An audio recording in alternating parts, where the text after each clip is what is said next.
तर मग की या मालिकेच्या आजच्या भागामध्ये इथे अर्जुन आता बसलेला असतो आणि तो जगातला सगळ्यात बेस्ट बाबा कसा बनायचं त्याचे आता व्हिडिओज बघत असतो, काही पॉडकास्ट बघत असतो, कारण त्याला जगातला सगळ्यात बेस्ट बाबा बनायचं असतं. आणि इथे आता सायलीला दिवस गेल्यापासून तिला तर चक्करच येत असते. आणि त्याचबरोबर ज्या ज्या वस्तूचा वास घेतला जातो, फोडणीचा वास घेतला जातो, त्यामुळे तिला उलटीसारखं वाटत असतं. तेव्हा ती अस्मिताकडे आलेली असते काही टिप्स घ्यायला, की जेव्हा तुम्हाला त्रास व्हायचा तेव्हा तुम्ही काय करायचात. तेव्हा इथे अर्जुन आता व्हिडिओज बघत असताना त्याच्यामध्ये सांगितलं जात असतं की आपल्या इथे फक्त स्त्री प्रेग्नंट नसते. खरं तर इथे परदेशामध्ये स्त्रीबरोबर तो पुरुषसुद्धा प्रेग्नेंट असतो.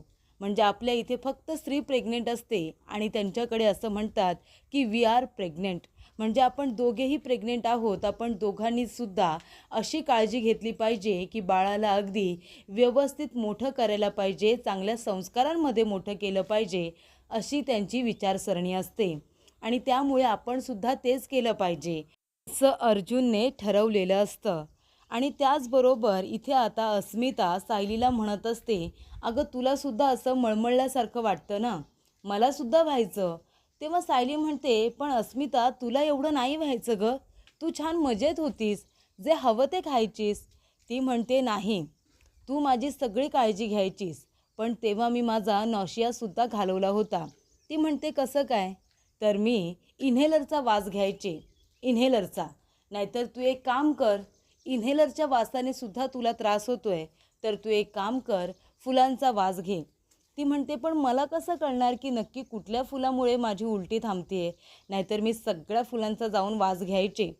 तेव्हा अस्मिता हसायला लागते. सायली म्हणते, चला, सचिन भाऊजींचा विषय सोडला तर इथे माझ्या प्रेग्नेन्सीचा विषय काढल्यानंतर अस्मिताच्या चेहऱ्यावरती थोडंसं स्माईल तरी आलं. त्यानंतर इथे अस्मिता हसत असते. मग सचिनचा फोन नाही तर चैतन्याचा फोन येतो. चैतन्य अस्मिता दोघेजणं इथे आता एका कॅफेमध्ये आलेले असतात.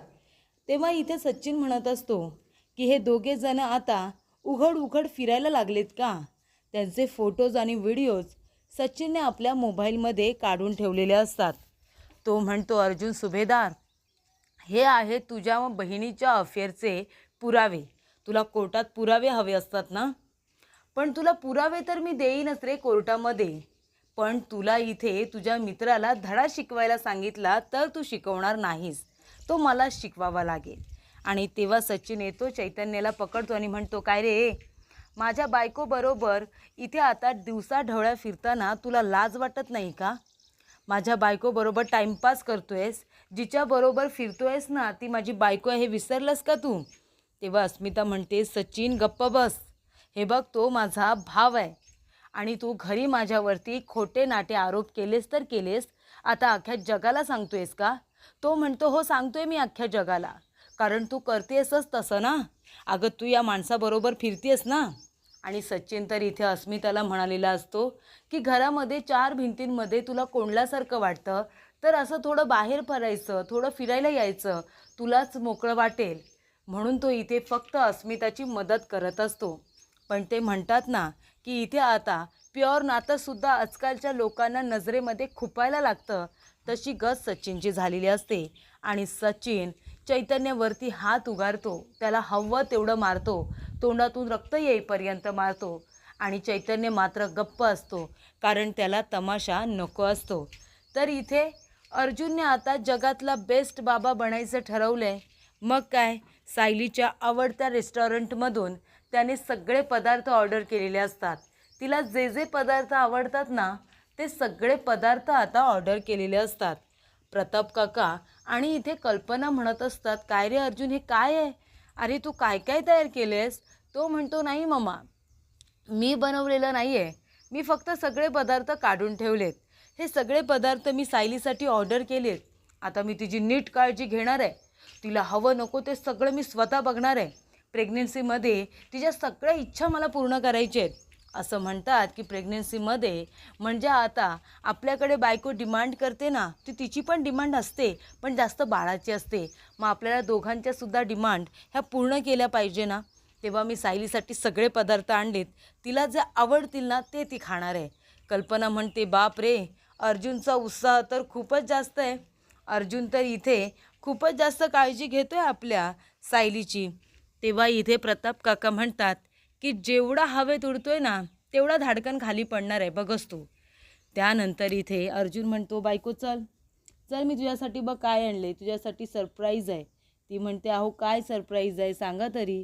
तो म्हणतो की सरप्राईज आता दाखवायचं आहे, मग खाली जावं लागेल ना, तू खाली चल, मी तुला उचलून घेऊ का. ती म्हणते, अहो सारखं सारखं आता उचलून घ्यायचं नसतं, तुम्हाला किती वेळा सांगू. तो म्हणतो, बरं ठीक आहे, तू तुझ्या कळाने चल, पण जाता जाता डायनिंग टेबलकडे बघू नको. ती म्हणते, अगं बाई हो का. आणि ती आता डायनिंग टेबलकडे बघतच असते. आणि मग काय इथे अर्जुन म्हणतो, ढंगटडांग. तर इथे केक, तिच्यासाठी चॉकलेट्स, त्याचबरोबर इडली, डोसा, सगळं काही त्याने मागवलेलं असतं. म्हणजे एखादा पदार्थ असा की जर तिला तो खावासा वाटला तर तो नाही आहे असं होता कामा नये. म्हणून त्याने इथे खूपच जास्त आयटम हे मागवलेले असतात. तो म्हणतो, बायको तू प्रेग्नंट आहेस ना, मग अशा सिच्युएशनमध्ये तुला काही ना काहीतरी खावंसं वाटतच असेल.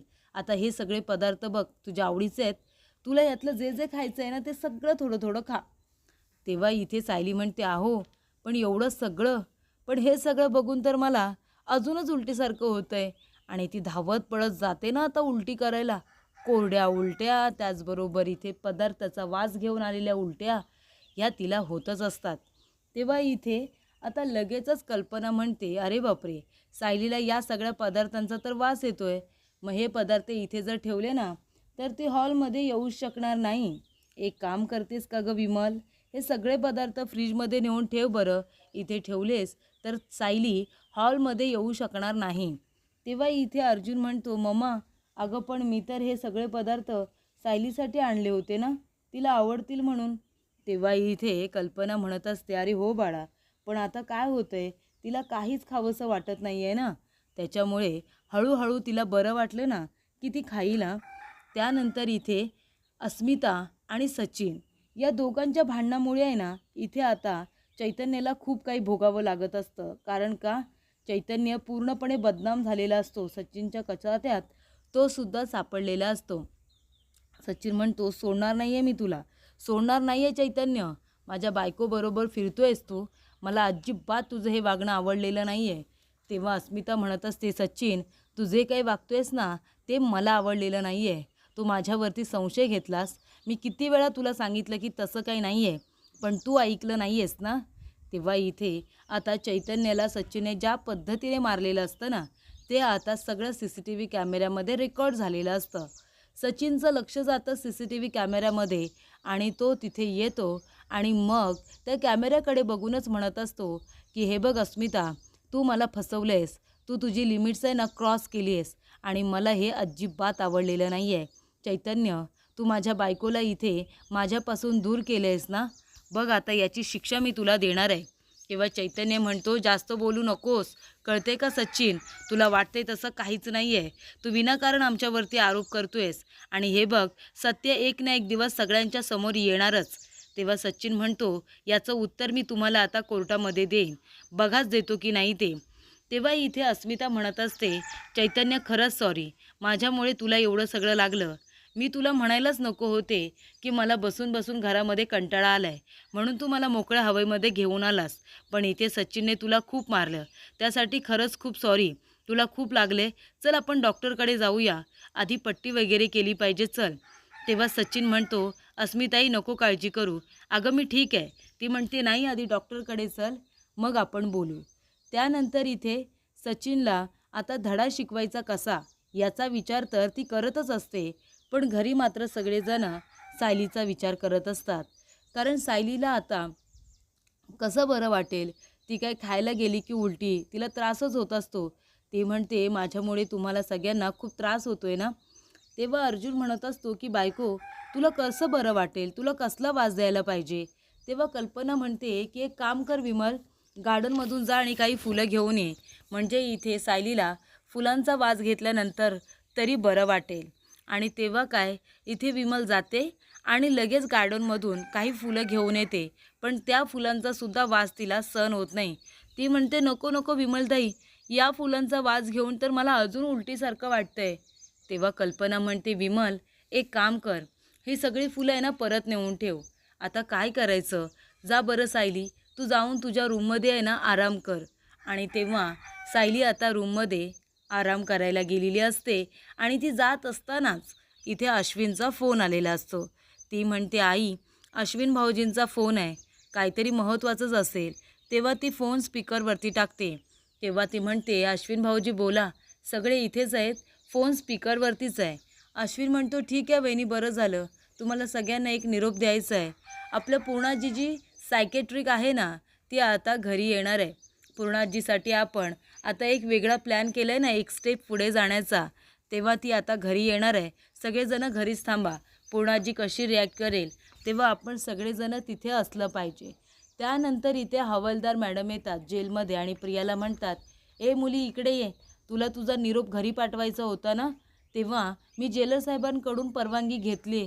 तू एक काम कर, तू पत्र लिहू शकतेस, पत्र लिही आणि तुझ्या घरी पाठव. ती म्हणते, ठीक आहे, मला कल्पना सुभेदारांना पत्र पाठवायचं आहे, तुम्ही त्याची तयारी करा. कल्पीला एकदा का कळलं की मी प्रेग्नेंट आहे की कल्पी माझ्याकडे धावत पळत येईल असं तिला आता वाटत असतं.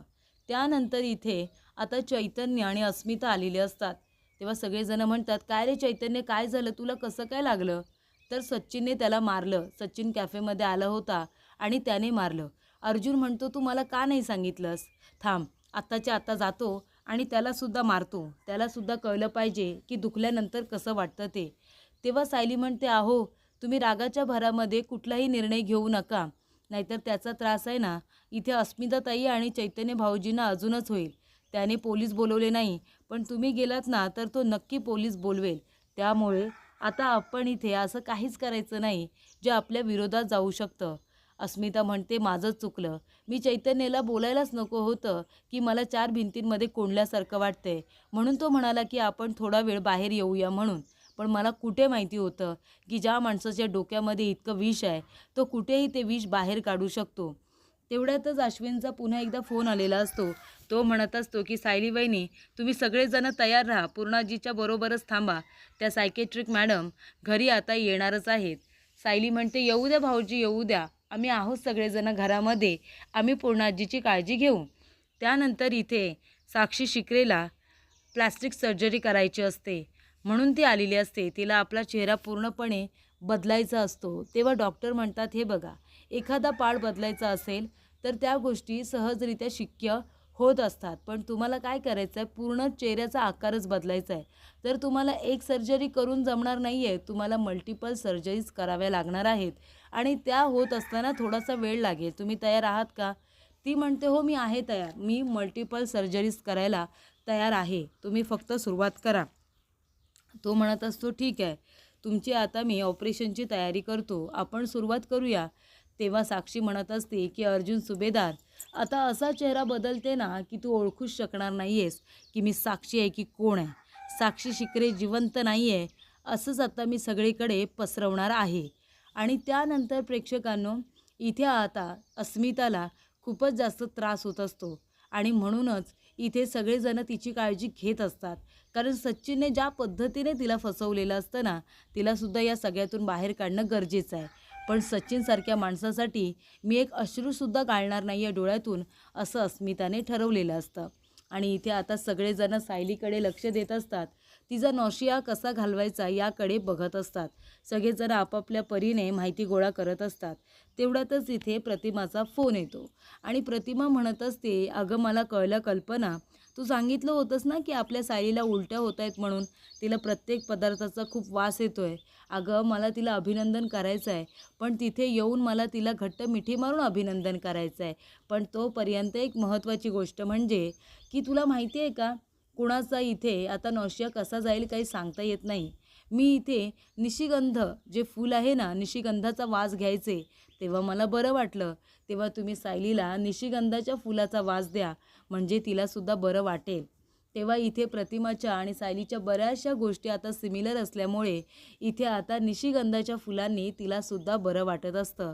त्यामुळे सगळ्यांना प्रश्न पडलेला असतो की हे कसं शक्य आहे. तर पुढील भागामध्ये इथे सायकॅट्रिक मॅडम आलेले असतात. प्रियाचा फोटो पूर्णाजीला दाखवताच त्या फोटो घेतात आणि फेकून देतात. तिचा इथे चेहरासुद्धा त्यांना बघायचा नसतो. त्यामुळे डॉक्टर म्हणतात की तिच्याबद्दल त्यांना खूपच जास्त राग आहे. त्यामुळे त्या व्यक्तीचा इतका राग करतायत की त्या पूर्णपणे आता दोघींनासुद्धा विसरून गेल्यात. म्हणजे सायली आणि प्रियाला दोघांनासुद्धा विसरून गेल्यात. तेव्हा इथे सायलीला आता निशिगंधाच्या फुलांचा वास दिल्यानंतर तिची उलटी बंद झालेली असते. त्या गोष्टीचा सगळ्यांना खूप आनंद असतो. पण एका गोष्टीचा त्यांना आता संशय आलेला असतो की प्रतिमाच्या आणि सायलीच्या आवडीनिवडी इतक्या सारख्या कशा काय आणि सवयीसुद्धा इतक्या सारख्या कशा काय असा प्रश्न तिथे सगळ्यांनाच पडलेला असतो.